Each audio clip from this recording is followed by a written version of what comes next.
Hello everyone and welcome back to another video on the channel. Today we're going to be talking about episode 4 of WandaVision, which if you guys have been keeping up on my channel, we've been doing weekly episodes of spoiler reviews for all the WandaVision episodes. So today we're going to be talking about the first episode that gets fully outside of the sitcom aspect of this show, which is very exciting. But first, I do want to mention that the Sundance Film Festival is going on right now, and I've been watching the movies for it, and I have a review out for Censor coming out later today. So subscribe to the channel for a bunch of Sundance reviews and also WandaVision. Two very different things, some very indie, weird and experimental films like Censor, like a bunch of the movies I'm going to be watching this week, or WandaVision, the new Marvel series that's been going on right now. So again, spoilers for this video, let's just jump right into it. This episode kicks off with a bang, right? Even before the Marvel credits show up, you get basically a before credits scene, which is the reverse of the blip, which is the snap from Hulk that brings back everybody who disappeared in Avengers Infinity War. And we get to see the opposite side of this, of the dust basically forming back together, and you get to see Teyonah Parris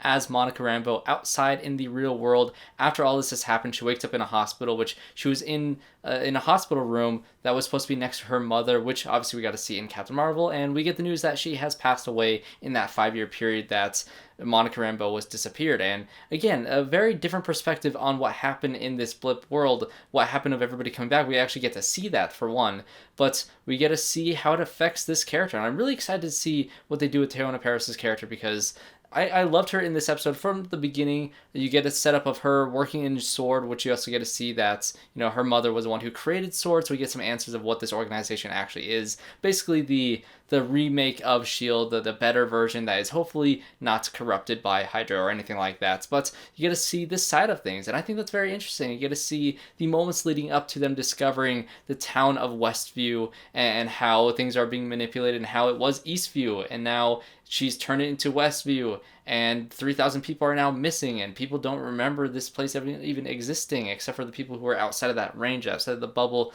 of interference, basically. And so basically this episode is seeing all the weird stuff that happened in the last 3 episodes, the other side of that story, with of course Teyonah Parris being sucked into that world, and you get to see why she's in there. But you get to see Randall Park, who is reprising his role from Ant-Man and the Wasp, and then Kat Dennings from the early Thor movies, which I'll say it was interesting seeing these two characters back in this universe, because for one thing, people generally don't like these characters in the movies. People usually hate Kat Dennings in the Thor movies, especially the second one, me included. I don't think she's great in that movie at all. And Randall Park and Ant-Man and the Wasp, I think Ant-Man and the Wasp was just a very extremely dull and mediocre movie. It wasn't bad by any means. I still enjoy it. I think it's fine. But he definitely was not one of the bright, shiny moments in that film. And to see these two characters come back in this show is interesting because, for one, I think what it does great is establish that we are still in the world of the MCU and really tying everything together, which Marvel does a great job at doing, taking these minor characters and dropping them in different aspects of this universe. And I think it works here. I think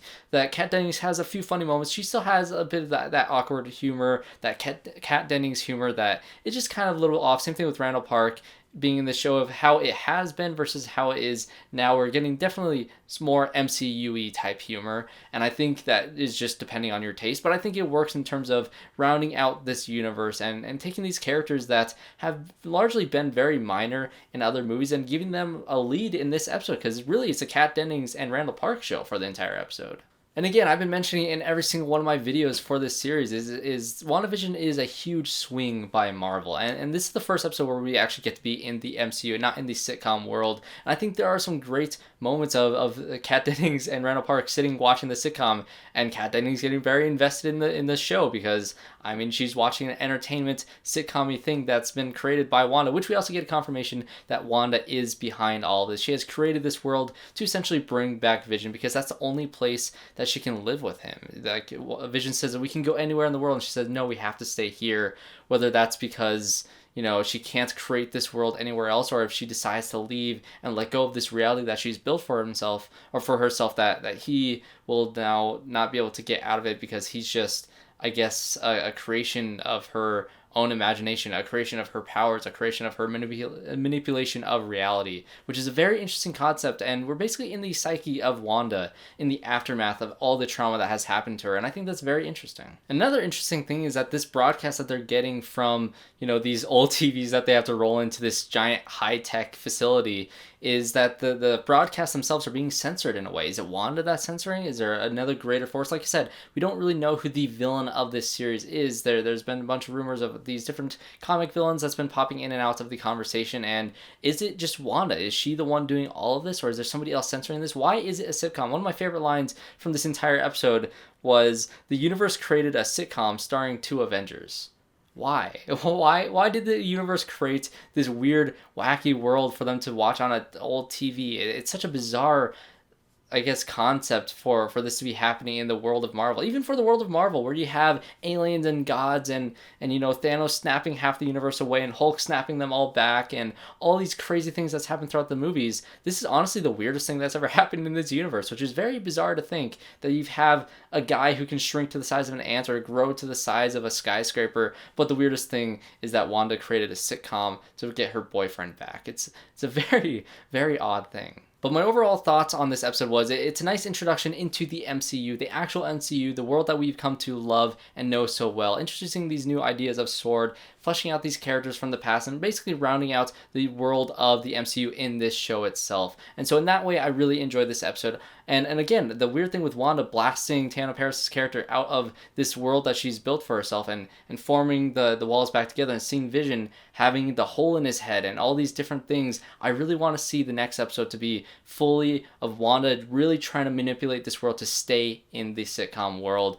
And because honestly, a little part of me actually missed the sitcom aspect of this show in this episode. There was no funny intro. There was no commercial in the middle of the episode, which I was honestly kind of sad to miss. Like, I was getting used to the sitcom thing. What am I going to do for the thumbnail? I've been doing the sitcom logos for my thumbnails of the video. I don't know what to do for this one. So thanks guys for watching this video. Subscribe to the channel if you want to see more reviews for WandaVision in the upcoming future. What do you think about this show? What about this episode? And what do you think is really going on in this crazy series that is just kind of whack? We're almost halfway done with this show so far, so we're getting there. We're getting pretty far in. And also subscribe to my channel to see all these Sundance reviews as well. So thanks guys for watching, and I hope to see you all in my next one.